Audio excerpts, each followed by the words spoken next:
More as the National Council strikes out provisions barring government appointees from being agents of aspirant. Meanwhile, Ashanti Regional Chairman of the NPP accuses supporters of Alan Chemanting of heckling Majority Leader during the Superdelegates Congress. They was attacking him. So if the same people they could want to turn themselves to complain, I find it very perplexed.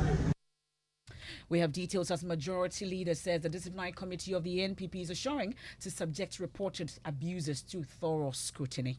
In business, Bank of Ghana increases dollar support for market to help consolidate City's recent gains. And in sports, over $100,000 up for grab in next season's Ghana Premier League as the GFA increased prize money by 60%. An African Committee of Experts on the Rights and Welfare of the Child rules that Ghana has questions to answer in the case where a taboo prevents menstruating girls from crossing the River Ofing on Tuesdays. The river is having a god of man. Some menstrual cycle and those things that mention of. So it's taboo for a woman to attend to the riverside on Tuesdays. And much later. My family, my son is somewhere, my wife is in another place, and right now I'm in the residence and nothing is happening. Deposed Gabon President Ali Bongo as he cries for help, urging the world to speak against Wednesday's coup that removed him from office. I don't know what's going on. So I'm calling you to make noise,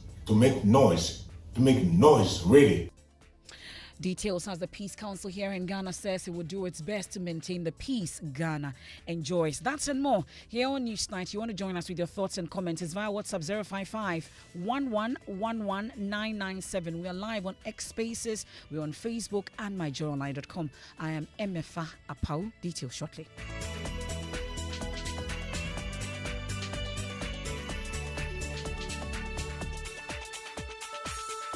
Many thanks to your company. This is Joy News. We are your home of independent, fearless, and credible journalism. And this evening, 4 persons are feared dead and 4 others sustained gunshot wounds following chieftaincy dispute at Anim-Addo in the eastern region.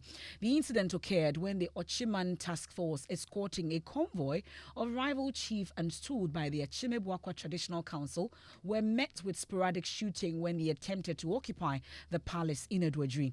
The police are yet to identify the perpetrators, but the council is blaming the opposing faction. While speaking to Joy News, the Achimebwakwa State Secretary Daniel Oforiatta demanded speedy investigations into the matter, citing the police's inaction for the death and injuries sustained by members of the Ochiman task force.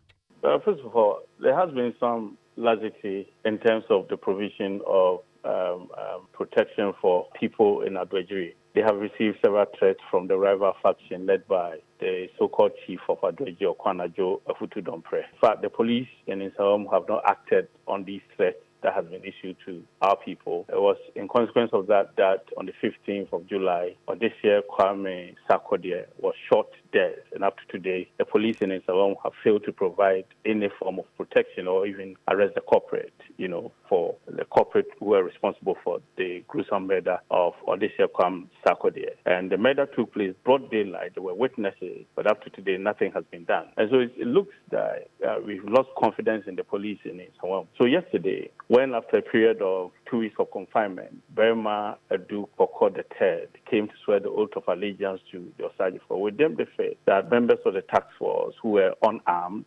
provide some form of protection for the newly installed chief of Addo. They were not armed. They got to the palace of the Addo and were entering the palace when the rival faction started firing sporadic gunshots, amidst throwing of stones. It was in the process that a nephew of the newly installed chief, Odysseus Esfifi, also lost his life. And several members of the task force were also injured. In fact, one lost the right eye. And as we speak, they are on admission at the Nsawam Government Hospital, having sustained various forms of injuries. How many members of the task force are injured? About 4 of them who are on admission at the Nsawam Government Hospital as we speak.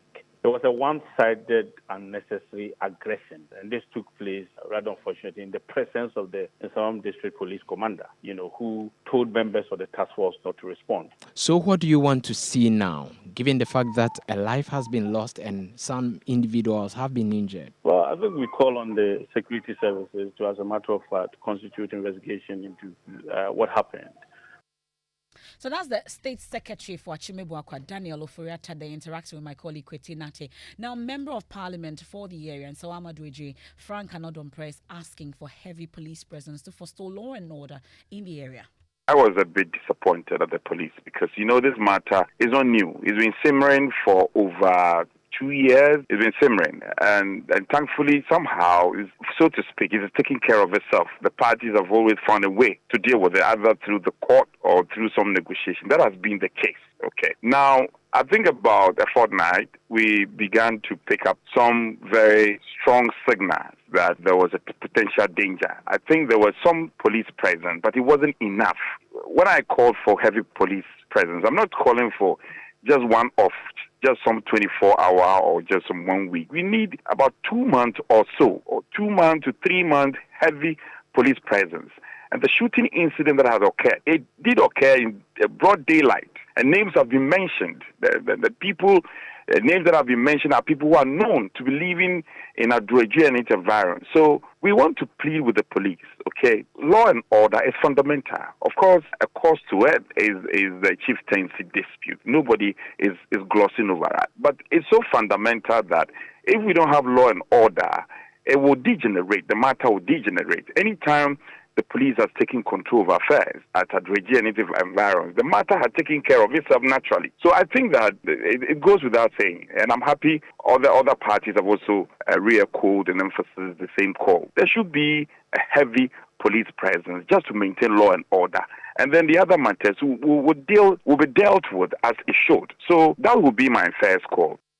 That's the MP for Anim-Addo, Frank Anodompe, there earlier, raising concerns about the police and their conduct when it comes to this particular clashes in the area. We are told 4 persons are feared dead and 4 others sustained in gunshot wounds in the Nsawam area following that chieftaincy clashes. Well, we're scheduled to speak to the Eastern Regional Minister, Seti Champo. We know that they are currently locked up in a regional meeting, a RECSEC meeting, currently ongoing. My colleague on the security desk, Maxwell Abogba, you've been busy because there's a lot happening. We've just been hearing you on the Hohoi situation. Now you're faced with the Anim-Addo situation. What exactly are we learning from the RECSEC? Yeah, so the Eastern Regional Security Council is currently locked up in a meeting over the matter. A source in that meeting tells us that it would focus on how to deal with possible reprisals and how to also restore calm and order in the area. But as it stands right now, we are unable to reach the main people who are taking part in that meeting because obviously discussions are still underway. But we are monitoring keenly from here, and then any information that we get from that meeting will definitely bring it to our listeners. Okay, thank you very much, Maxwell. But we're yet to hear from the police on this particular Exactly, incident. we are yet to hear from the police. They only commented on the Volta region incident. We're waiting for their response on the Eastern region one. Maybe are you able to give us a recap of exactly what the police has been saying when it comes to the Volta region, the Hohoi situation, where we've been talking about it on Top Story? What exactly is the police's position on the matter? So police tells us that 12 people have so far been arrested. Police say they have restored calm in the community following the violent disturbance in which a police patrol vehicle, which was involved in an accident with a motorbike rider, was set on fire by some members of the community.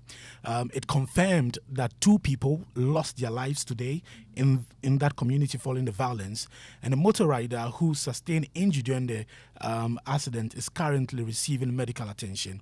Police tells us that it has already started investigations into the incident, including the circumstances under which the 2 people lost their lives. 1 gun has been retrieved, and security, we are told, has been increased in the Hohoi Township and its surrounding communities to ensure law and order. Okay, and I'm sure you'll be monitoring the police pages, and definitely we'll get something, knowing that the police does not speak to the media when it comes so hopefully to these matters.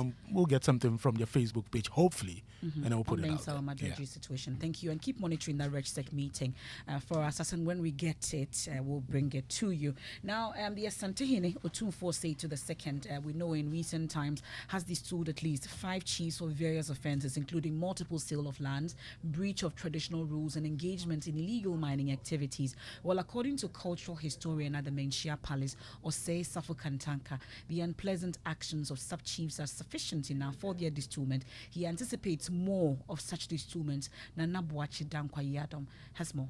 And I'm not happy with chiefs in Amansia area where Galamsey has taken over the land. And I say to them that if you sit there and you claim that you don't know what is happening, then you are not fit to be a chief over there. So these are matters that we are going to take it up again. And I don't care whose goals it is, because we have to enforce it. And I have to start with my chiefs first, and then government has to deal with the other ones.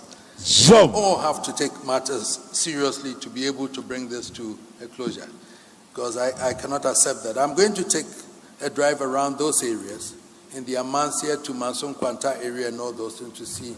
I've gotten reports about what is happening, and I'm going to do that. And if I finish with that, all the chiefs around that area may have to answer as to why that has happened. In this year alone, the Asantehene has distilled 5 chiefs, though not all are related to illegal mining. The punitive measure is to signal to chiefs not to go against their oath to the Asantehene or engage in practices deemed inimical to the development of their communities.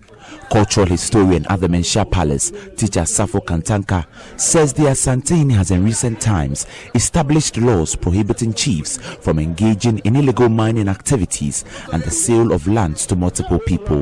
The distillment is not as if Asantehene gets up and then comes, gather people and then say, this chief must be distilled, that chief must be distilled. Not long ago, a law was made that chiefs should keep themselves away from Galamsey, and some chiefs have recently been distilled for getting involved in Galamsey.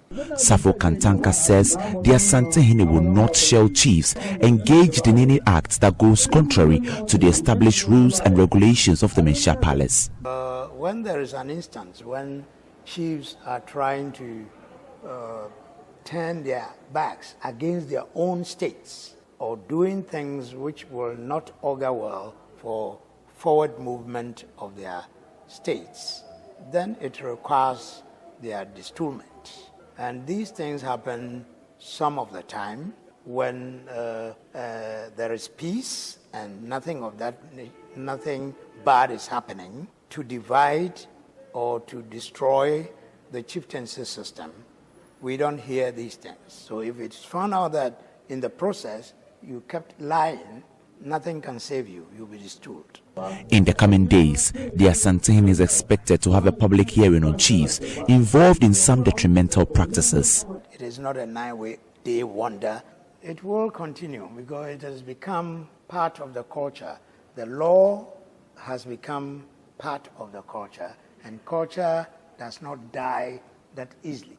Reporting for Joy News, Nana Boachi Dankwa Yadom, Kumasi. Now, back here, we turn attention to some other stories, and the Office of the Attorney General has filed fresh charges against Nana Appiah Mensah and his company, Men's Gold. 39 various counts of money laundering and fraudulent breach of trust, amongst others, have been slapped on him following his dealing with over thousands of customers who are currently demanding payment of their locked-up funds. My colleague on the legal desk, Richard Kojonyako, joins us in studio with more. Richard, first of all, refresh our memories on what the facts are in this particular case. Well, so MFA, Nana Appiah Mensah, popularly known as Animwaa, is the Chief Executive Officer of Men's Gold Ghana Limited and Brew Marketing Consort Limited. Nana Appiah Mensah operated Men's Gold as a deposit-taking business under the guise of gold trading without the requisite license. So the fact states that on 11th of March 2015, the Bank of Ghana issued a public notice to the effect that Men's Bank was an unlicensed deposited institution. And the fact further states that Animwaa, in a bid bid to circumvent the notice of the BOG, changed the company's name from Men's Bank to Men's Bank. So one is Men's Bank with a K and Men's Bank with a C. So sometime in 2017, the CEO changed the company's name from Men's Bank with a C to Men's Gold Ghana Limited. Nana Appiah-Mensah operated Men's Gold as a deposit-taking business under the guise of gold trading without a requisite license. So on the 11th of March 2015, the BOG issued a public notice to the effect that Men's Bank was an unlicensed deposit-taking institution. The CEO of these two institutions or companies, in a bid to also go around the notice of the BOG, changed the company's name from Men's Bank to Men's Bank. That is from the K to C, and it goes on and on. The fact continues that the two companies continue with the operations despite several engagement and warning notices issued by the relevant agencies. Meanwhile, members of the public started facing challenges either with delayed payment or reduced dividends. A number of checks issued by Nana Appiah-Mensah and then Men's Gold were also dishonored. So on the 7th of September 2018, the Securities and Exchange Commission directed Men's Gold to suspend its operations and businesses. And so we hear of the agitations on that front. Now let's talk about the fresh charges filed by the AG. Well, so there are 39 counts in all. So counts 1 and 2 have to do with the three accused operating illegally contrary to the laid down regulations. Count 3, the accused inducing people to invest. So the particulars of offense under this count is that he induced members of the public to invest 1,680,920,000 Ghana cedis.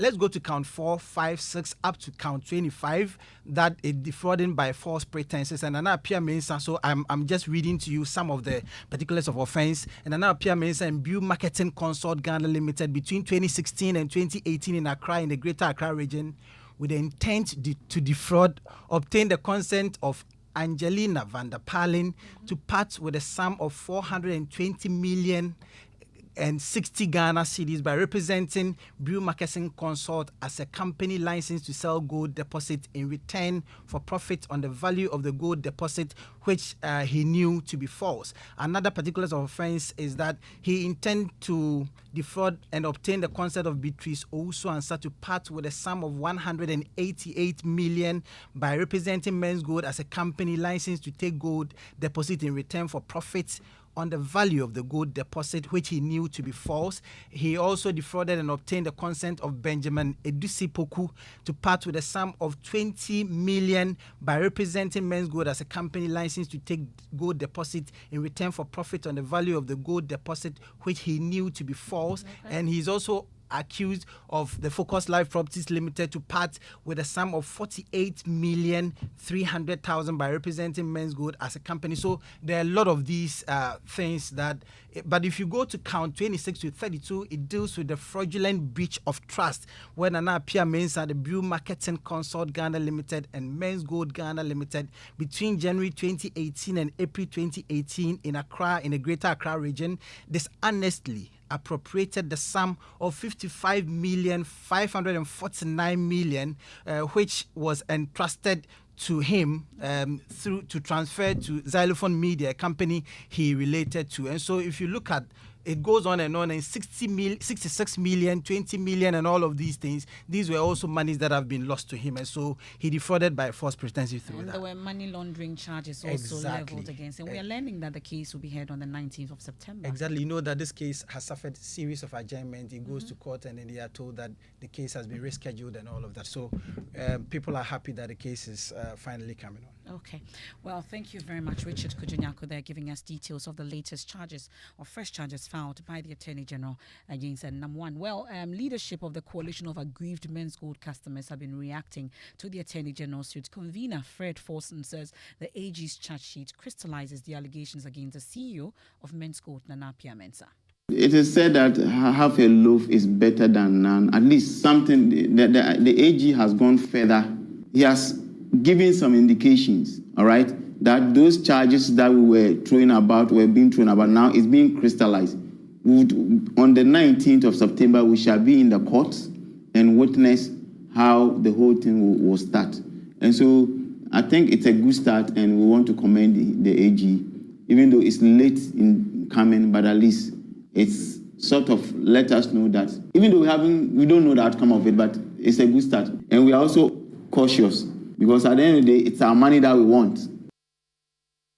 So that's the convener of the aggrieved customers of Men's Gold. We turn our attention to the election headquarters now, and the National Council of the governing NPP has decided that a special election will be conducted on Saturday. Many of you were hoping that it will be saved the trouble of that tiebreaker between Boakye Jakon and Adenimo. Well, the council has decided that it will happen. It is, however, scaled down the number of delegates to participate in this election to only members of the National Council. According to the party, the decision is to cut down costs, among other reasons. General Secretary of the NPP, Justin Kudia, also indicated that the National Council has overruled the provision barring government appointees from becoming agents. He spoke to the media just after the National Council and National Executives Committee's meeting today.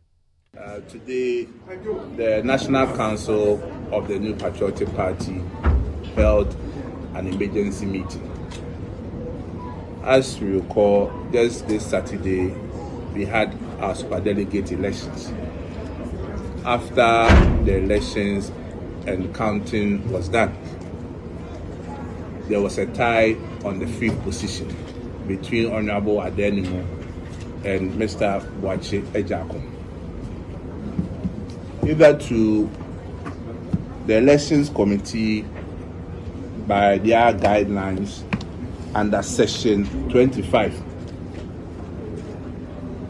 stated that where there is a tie, there will be a rerun to get a clear winner or victor. However, today, National Council, which is the body that constituted the Presidential Election Committee, varied section 25 of the rules and guidelines by the Presidential Elections Committee to read that, yes, there will be a rerun, but the rerun, the delegates will not be the special delegates or the delegate that constituted the special delegate. But however, the National Council will break the tie, meaning that members of the National Council are going to be the delegates for the elections on Saturday. And the reason being that, as you all know, the superdelegates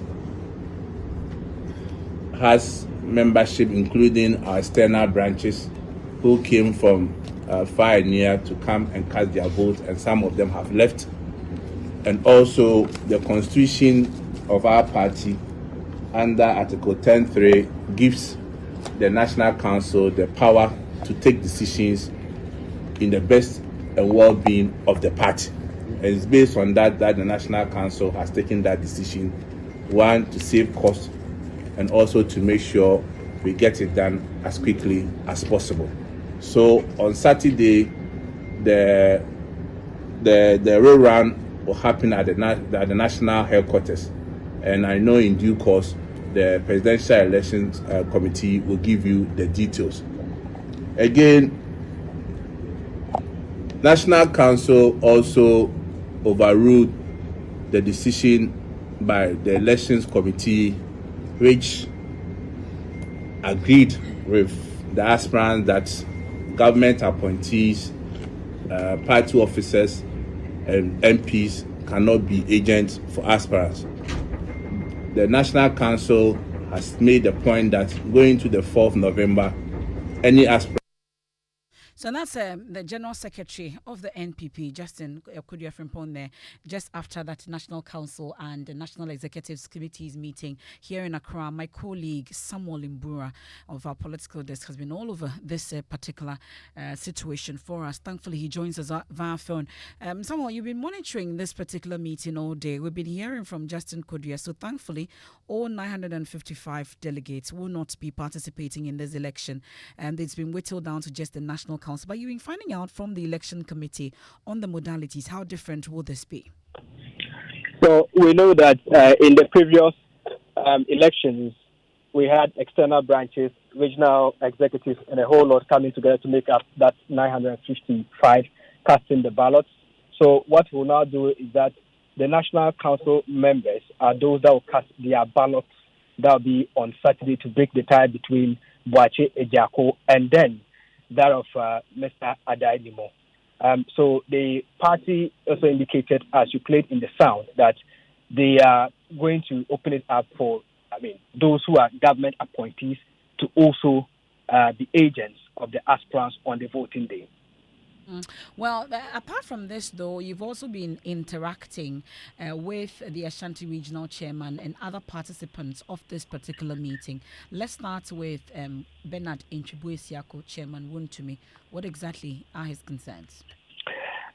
Chairman Wontumi says he is surprised that the supporters of Alan are victims of abuse during the election. Claim is that they heckled the majority leader, Honorable Oseche Mensah, so when he was coming to cast his ballot in the Ashanti region. So he thinks that the election was peacefully conducted and should not be marred by allegations of abuse. No. Even if they allow him to go, you still have to go to the coordinators and then the polling stations to do the acclamation. So no matter whatever, the polling station and the decision will be recommended. What do you make of the alleged attack on the agents of Alan Chemanti in the Northeast region?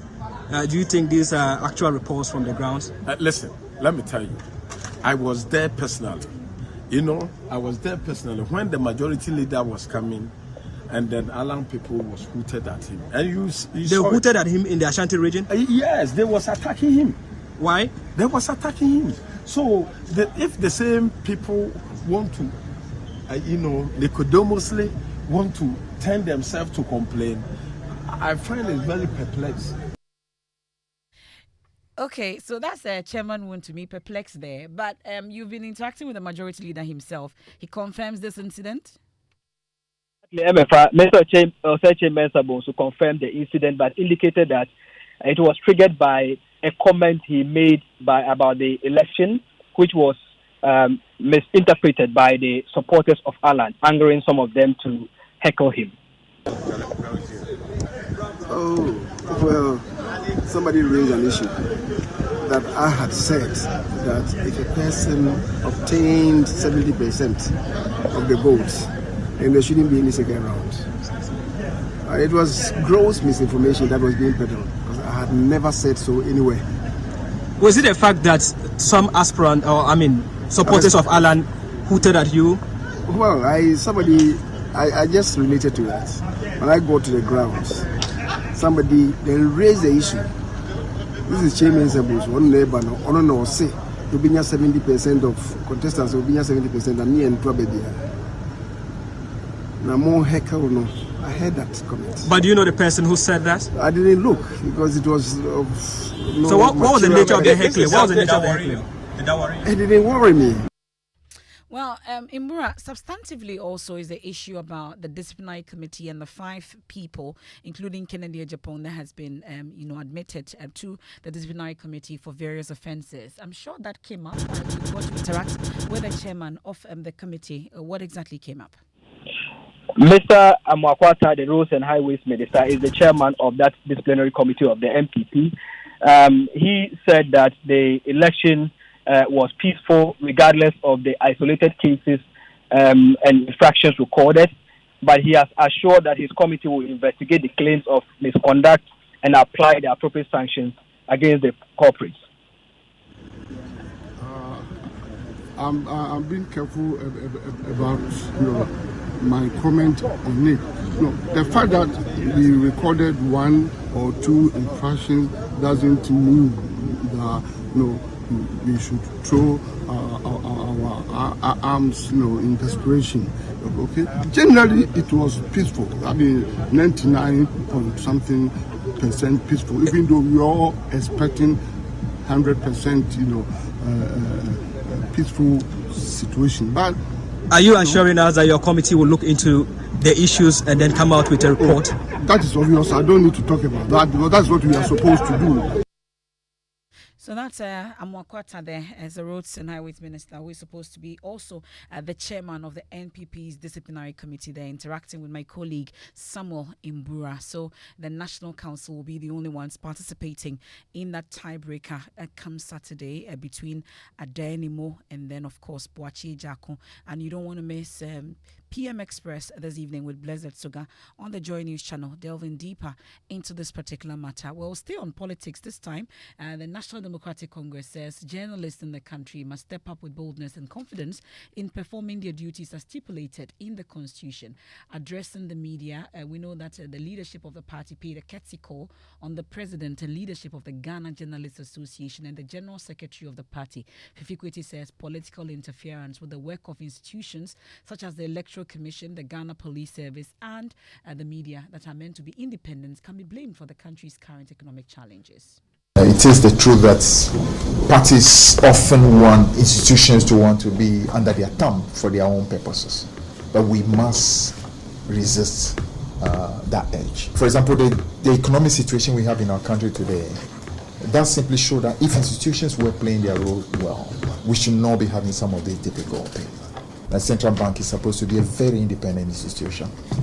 But the fact that at a certain point the central bank started literally becoming an appendage of the ruling government is what, for example, leads to a situation where we have the difficulties that we've had, where the central bank easily just decided to play ball with the government. In the process, so many difficulties happen. Electoral Commission, another very important institution that's supposed to just play its role as an independent institution, a constitutional body that has been granted what you call independence to ensure that a good job gets done.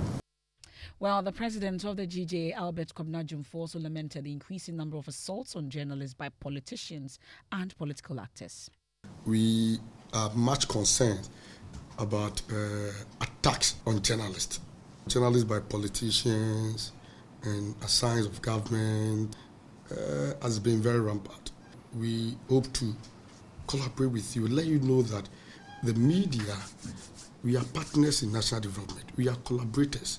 We need to see ourselves as partners or as stakeholders and not as enemies. So we will call on you and we'll do same with all other political parties that look, stopping and harassing and preventing media from discharging their work is not the way to go. We would rather urge that you report reckless journalists to us. That's the GJA president, Albert Kwabena Jumfo. Will go for business. When we return, the African Committee of Experts on the Rights and Welfare of the Child has ruled that Ghana has questions to answer in the case where taboo prevents menstruating girls from crossing the river Offing on Tuesdays. The river is having a god of man, some menstrual cycle and those things that mention of. So it's taboo for a woman to attend to the riverside on Tuesdays. And then also, my family, my son is somewhere, my wife is in another place, and right now I'm in the residence and nothing is happening. That's the deposed Gabon President Ali Bongo as he cries for help, urging the world to speak against Wednesday's coup that removed him from power. We'll also get to hear from the Peace Council. It says it's doing its best to maintain the peace Ghana enjoys. Let's do business, George. Hi, MF. Interesting development on the African region. And whilst we all try to condemn coups in the region, and for me, no matter, issues happening in any country should justify a coup. But also, the regional grouping should try and advise their colleagues, their peers, about ensuring that there's rule of law. Those who are changing constitutions, should also try and avoid all those issues. Well, MF, coming up in business, Bank of Ghana increases dollar support for market to help consolidate cities' recent gains. And economist Professor Charles Aka attributes countries' low tax levels to structure and growth levels of the economy. The business news on Newsnight is brought to you by MTN Business. Welcome to the new world of business. Kingdom Books and Stationery, Syntax Tanks, and Pepsodent Charcoal and Herbal. It's the best season of the year. Just in some points, Momo Pay or you say Momo app. Send with ease and win big. You be merchant or you be Momo user. Momo season Abanti send the Send the Momo season Abanti send the send the BBR. From now till the end of September, earn points when you download the Momo app and make Momo Pay transactions to a merchant via either the QR code or merchant ID and stand the chance of winning 1,000 Ghana cedis weekly and other amazing prizes. Our merchants are not left out. Receive payment and win. There are lots and lots of exciting prizes to be won. So download the Momo app, transact with Momo Pay, and get rewarded this Momo season. TNCs apply. MTN. Son, we are so proud of you for setting up this hospital. I really love those hospital beds and waiting chairs. By the way, did you import them? No, Dad, I didn't. I actually got them from Kindle Books and Stationery right here in Ghana. Wow. We also bought our office supplies, safes, executive desks and chairs from Kingdom, and they gave us expert advice on how to set up our office. Guys, that makes 3 of us. I also got our sofa and bedroom sets, plus our dining hall furniture for our new home from Kingdom. Wow, Mom, that makes 4 of us. I usually get my stationery items from Kingdom, and my teacher also mentioned that our classroom furniture was provided by Kingdom. So there you have it. Whenever you're thinking about setting up an office or acquiring furniture for your home, etc., Kingdom Books and Stationery should be your first point of call. With over 40 years experience in the industry, we stock and supply a wide variety of globally sourced office and home furniture, stationery and equipment. Visit our head office, Osu Akwaje, or our office near the Osu Stadium. We're also in Tema Community 1, opposite Olam SHS, Kumasi KNUST campus, UCC Cape Coast, and now at the Marina Mall, Airport City. Or call us 0302 764101, 764209, or 762792. Visit our website www.kingdomgh.com.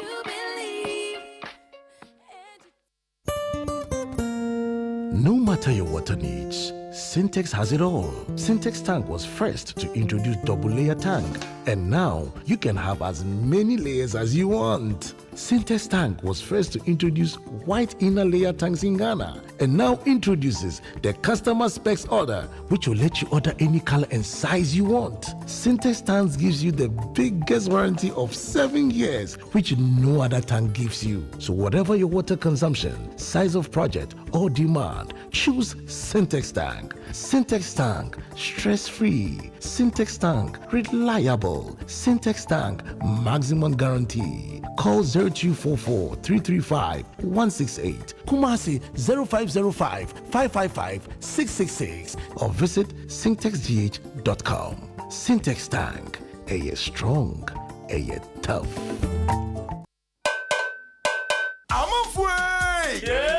Media Sambisanda Moa. It's your Ratiano, Mumu, Panet, Vietnam, Podompe, Maniacono. Eh, Quabna. No, Mumu wants me to be just my member in that day. And the crew, complete Mirin and Podompe, so you super excellent ever. I didn't abandon the Braille. Who see it in a mobile, some man are holding it. Sir, I need Nakujon, you super excellent Chaco. Nenny, dear, a mouse, and we are credit fit of that. No, what you ask you, my mother feel you. Kojo, sir. Yeah. Pepsodent Eba and a Pepsodent Chaco. A baby, you're gonna natural. FDIJ Jadion Katuyatu. Welcome back to Business on Newsnight. Now, Bank of Ghana is taking some extra measures to help consolidate the city's stability on the market. The regulator to this end has intervened on the market with some dollar supply. There is more in this report. That the central bank was active on the market today with some $5 million. This is seen by some market players as significant due to the fact that the central bank has not been that heavy on the markets this week. Joy Business is also learning that the bank sold some $20 million today to help the bulk oil distribution firms finance the importation of finished petroleum product. This action by the Bank of Ghana may help deal with demand for foreign currencies, a development that might go a long way to help stabilize the Ghana cedi for this week. You would need about 11 Ghana cedi 46 pesos to get $1 today. And that is a Business Desk report. Now, economist Professor Charles Aka is attributing the country's low tax levels to the structure and growth levels of the economy. Ghana is said to have the lowest tax to GDP ratio in the West African region. The country's development partners have also raised issues about the tax levels in the country. Now, speaking on Joy Business's special discussion on the country's tax system, Professor Aka has been proposing some solutions to the current challenge. Economy to grow means that there has to be adequate investment. The investment has to come in, for example, investing in the competitiveness of the economy to make sure that businesses are making good profit, because the business make profit, they pay tax. And you have to make sure that all businesses are formalized, or a major part of the business are formalized. You have to invest in the economy in such that there's good infrastructure that makes people to be able to do business and earn good income. You have to formalize the sector in such a way that people finish school and they are able to get a job, then they can pay their income taxes. So when that investment is lacking, and agriculture investment is also lacking, so even farmers are not making good profits, and they are not even formalized. So then your ability to tax them is low, because one of the determinants of tax revenue is the GDP level, or per capita income. Our per capita income in Ghana is about $2,300, $2,400 per annum. So which means that if you divide the whole GDP by the 30 million people in Ghana, everybody's annual income is just about $2,500. So even if you tax it at 20%, your tax revenue is limited by the per capita income. And that is economist Professor Charles Aka speaking on Joy Business's special discussion on the country's low tax levels when it comes to our GDP. Now, the Minister for Works and Houses, Francis Asenso-Boakye, has reiterated government's commitment to support real estate sector to boost economic development. Speaking at the launch of the Chartered Institute of Retailers, that is, the minister stated that the operational professional body of this is to help deal with the current challenge with the economy. The capacity of the real estate industry to contribute to the growth of the Ghanaian economy and to create jobs for the teeming youth of our country cannot be overemphasized. With the establishment of the Real Estate Agency Council by the Real Estate Agency Act 2020 Act 1047 to regulate the real estate agency sector in Ghana, and the coming into being of the Chartered Institute of Realtors, the real estate sector, with the support of the Ministry of Works and Housing, should see no boundaries in its quest to take its rightful place in the economic transformation of our country. That is Francis Asenso-Boakye. He is the Minister of Works and Housing, speaking at the launch of the Chartered Institute of Realtors. Now, to other stories. Now, the oil marketing firm GOIL is still commanding the #1 position when it comes to the industry. When you look at the volume of products sold in the first half of this year. Now, that's according to data from the National Petroleum Authority. There is more in this report. The National Petroleum Authority's data on the total volume of products sold by oil marketing companies showed GOIL commands the #1 position on the market. This is when it comes to total volume of products sold by the oil marketing companies for the first 6 months of this year. GOIL, ending June this year, commands about 17.62% of the market share based on products sold. However, the data showed this reduced marginally from the over 18% ending April this year to this new figure of 17% of the total market share.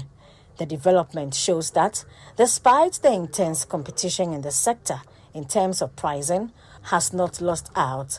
Based on the new data, Vivo occupies the #2 position with 8.52%, followed by Star Oil with 8.22%.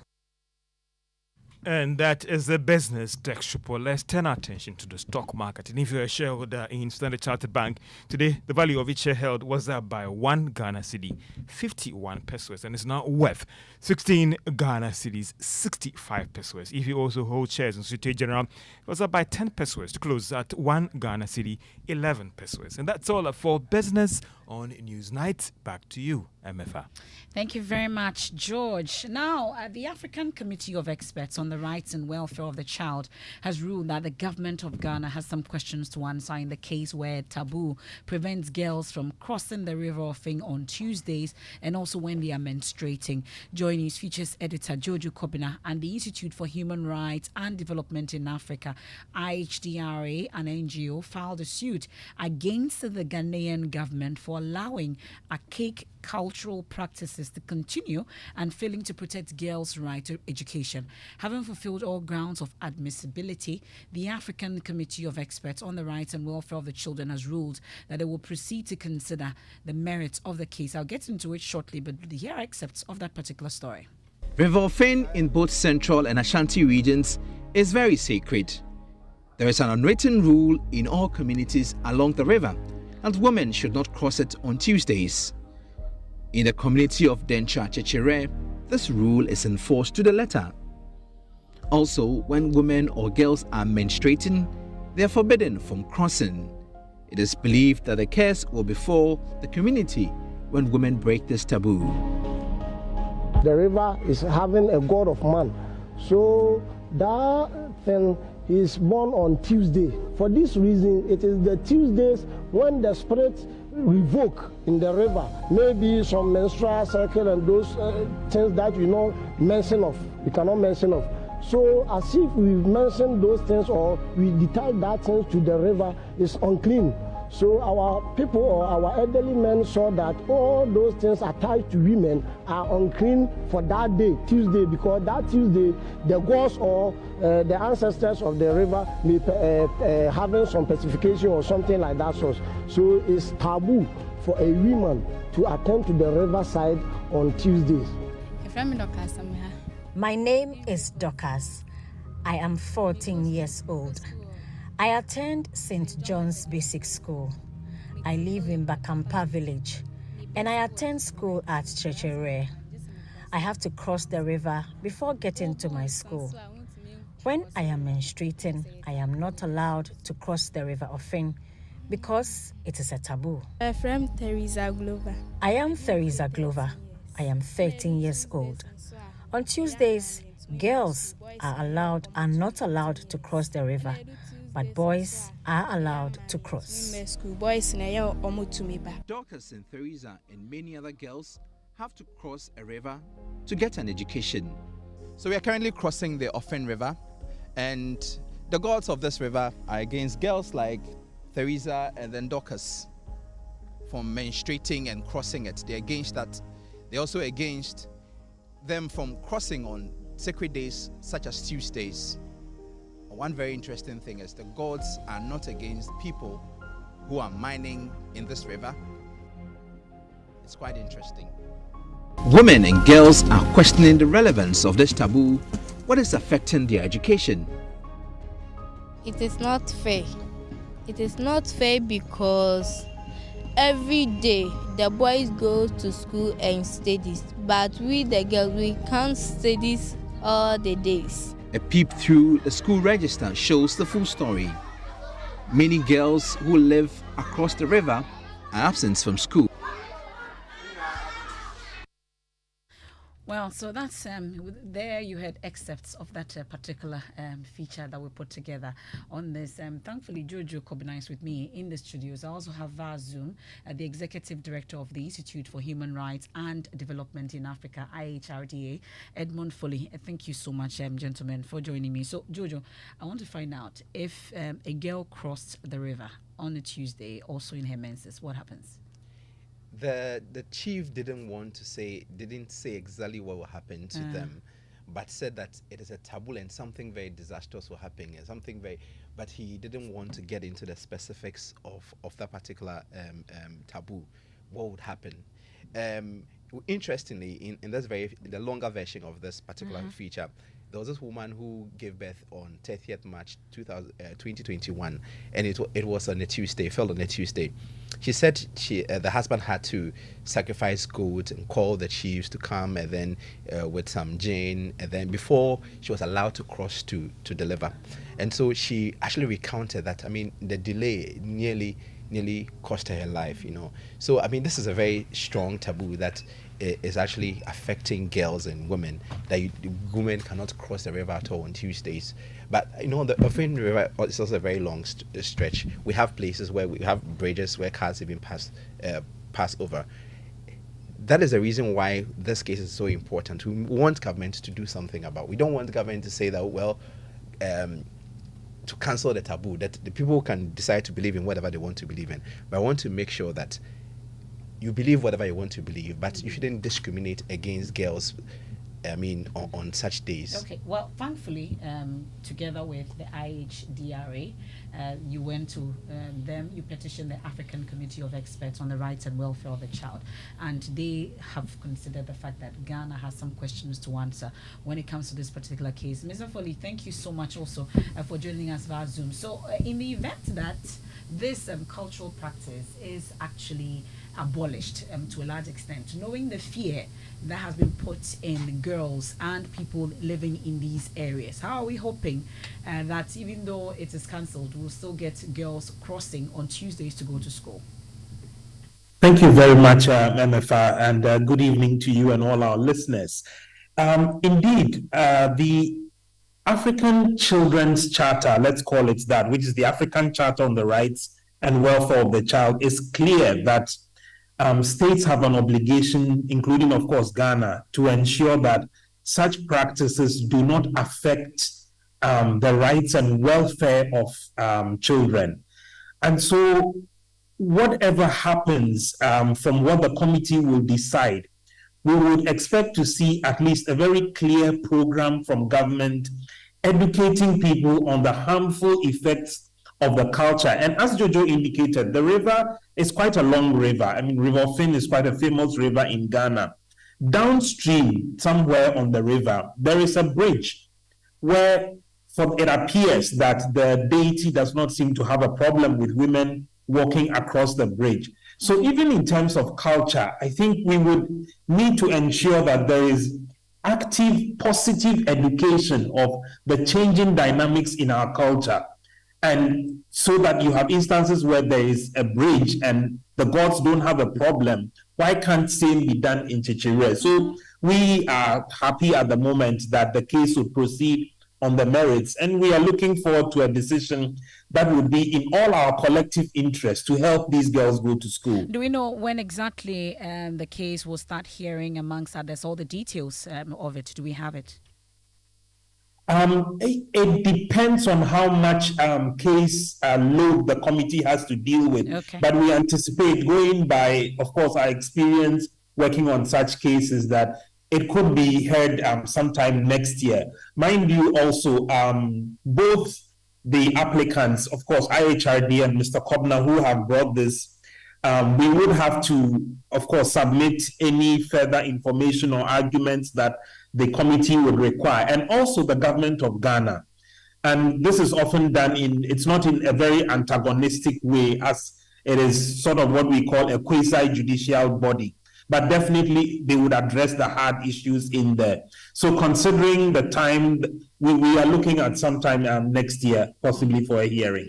Thank you so much for this huge step together with Jojo Kobna. We'll definitely be following this, and we are grateful. That's Mr. Edmond Foley, and then, of course, Jojo Kobna, petitioning the African Committee of Experts on the Rights and Welfare of the Child when it comes to this particular, cultural practice. Some have described very archaic, where girls are not able to go to school when they are in their menses.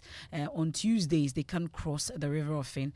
And you heard Jojo in that particular documentary. The same River Offin polluted by illegal mining, for which reason we are having to pay 1 cedi as part of our water bill every month to be able to treat the water that we drink. Well, let's do sports. Musbao, what do we have? Well, a very sad situation there, but sure, lots of Ghana Premier League clubs will be happy following the launch of the new season of the Ghana Premier League, which happened all the way in the Eastern region yesterday. Now, one thing that was reviewed there was the prize money for the winner of the new Ghana Premier League season. Now, MFA, you know that in 2021-22 season, the winner of the Ghana Premier League went home with 250,000 Ghana cedis. Now, the subsequent season, it was maintained 250,000 Ghana cedis, and in the just ended season, Midiama, who emerged champions, actually went home with 300,000 Ghana cedis. Now, in the new season, which is about to start, we've seen a 200,000 Ghana cedis increment. So the new winner of the Ghana Premier League is going to get 500,000 Ghana cedis. That's from 300,000 Ghana cedis to 500,000 Ghana cedis. There's still room for improvement. Yeah, there's still room for improvement. But what's even more juicy is that there are a few other packages that come with it. Now, there is the marketing, that's the TV rights. There is some 300,000 Ghana cedis there for you, which all the clubs are going to get. Then there is also the sponsorship deal. You have in excess of 270,000 Ghana cedis. Then you also have the Colt Development Fund, which is going to go to each club, 50,000 Ghana cedis. So cumulatively, if you're able to win the Ghana Premier League, alongside all these other benefits, you're going home with 1.1 million Ghana cedis. That's 100,000 Ghana cedis. And a lot of the football clubs are very much happy about this. But where is the money coming from? Kete Kweku answered that question. At the last Congress, I did say that your FA has been working well. I did also say that because of the establishment of a fully fledged marketing department, our inflows have increased. Did I not say that? I did also say that because our inflows have increased, part of our inflows will come back to you as football clubs. This is it. So that's it. Over 100,000 Ghana cedis for the winner of the Ghana Premier League. That's good money. And we'll see. It can increase. And our injunction case too? Yeah, well, it was adjourned to the 6th of September. Next week, Wednesday, and we'll see what happens there. That's it for sports. Thank you very much, Musbah. I'll catch you on TV. Always a delight to watch you on Joy News to Play. Yeah. And Chaco. Always. Every smile, like MFS smile, matters. Matters, definitely does matter. Now, the absence of location-specific forecasting, daily weather updates has been a concern to many Ghanaians. I'm sure anytime the GMET brings out a weather forecast, those of you listening, many of you have been questioning them. Well, there are real challenges. On Climate Focus, Mahmoud Mohammed Nuruddin highlights the financial shortfall impeding the operations of GMET. The Ghana Meteorological Agency, GMET, is responsible for monitoring meteorological conditions within the flight information region overseen by the Ghana Civil Aviation Authority. This involves providing regular updates and alerts about impending weather changes. Go to all the airports in Ghana, you have Met stations or Met officers there who provide information.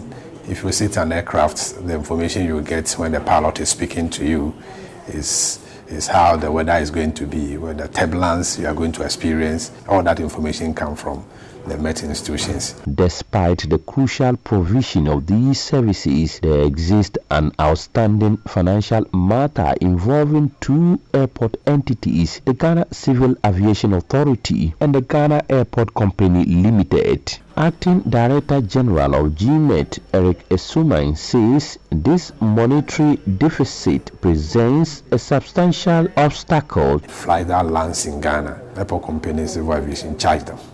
And whatever money they charge them, the law says that 10% should be given to Ghana Meteorological Agency. And the law says that all the taxes that they collect, 5% should be given to Ghana Meteorological Agency. The challenge is the implementation. These organizations are not paying as the Act demands. Well, so that's our climate focus. And just before we go, I'm Ali Bongo Ondimba, President of Gabon, and I'm to send a message to all the friends that we have all over the world to tell them to make noise, For the people here have arrested me and my family. My son is somewhere, my wife is in another place, and I'm at the residence.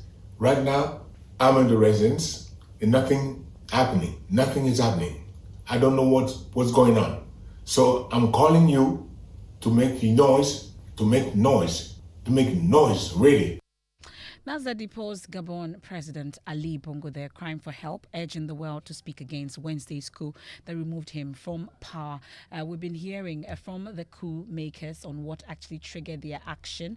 The officers also said he had arrested one of Mr. Bongo's son for treason. Ali Bongo's overthrow would end his family's 53-year hold on power in Gabon. We've been hearing from the Peace Council also on this, maintaining that they will maintain the peace that Ghana enjoys. But Honorary Consul of Ghana to Gabon, Mandi Satud, is urging Ghanaians living in Gabon to register with the consulate.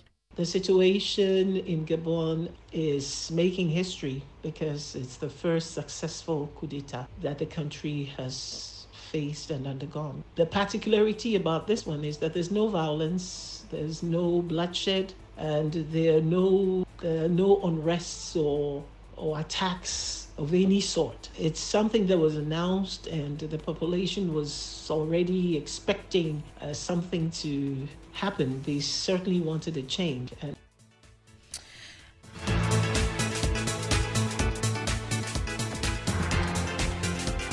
And that's it for tonight's edition of Newsnight on Joy 99.7 FM here in Accra and Kumasi, on Love 99.5 FM, and Strong and Sassy up next. Eyram Yehouessi is up next, and we're talking women in what? Tech space. Yes, women in the tech space. So we'll be interviewing some lovely ladies that are doing amazing things in the tech space. So you want to tune in right after MFA leaves us.